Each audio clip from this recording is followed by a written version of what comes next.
ఏతావాత చూసుకున్నట్లయితే అత్యంత శుభ ఫలితాలు పొందేటువంటి రాశుల్లో ఒకటైనటువంటి ఈ తులారాశిలో వాళ్ళకి కూడాను అన్ని విధాలుగా చాలా యోగదాయకంగా ఉంటుందని చెప్పవచ్చు.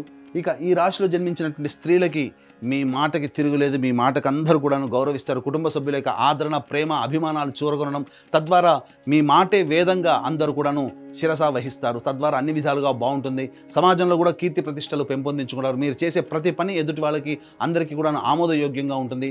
అలాగే గృహంలో గృహోపకరణాలు, అలాగే స్థిర చరాస్తులు, విలువైనటువంటి ఆభరణాలు సొంతం చేసుకోవడం, అన్ని విధాలుగా మీరు ఎప్పటి నుంచో అనుకున్నటువంటి పనులన్నీ కూడాను ఈ సంవత్సరం పూర్తి చేసుకొని ఆనందకరమైనటువంటి జీవితాన్ని పొందుతారని చెప్పవచ్చు. ఫైనాన్స్ చేసేటువంటి వ్యాపారస్తులు అందరికీ కూడా చక్కగా ఉంటుంది. మీరు ఇచ్చినటువంటి డబ్బు మళ్ళీ తిరిగి మీకు చక్కగా పువ్వుల్లో పెట్టి ఇచ్చేస్తారు. కాబట్టి అన్ని విధాలుగా అనుకూలంగా ఉండేటువంటి సమయంగా ఈ సంబంధించినటువంటి చెప్పవచ్చు. అయితే అక్టోబర్ 31వ తారీఖు నుంచి జనవరి 24వ తారీఖు వరకు ఉన్నటువంటి సమయం చాలా అనుకూలము.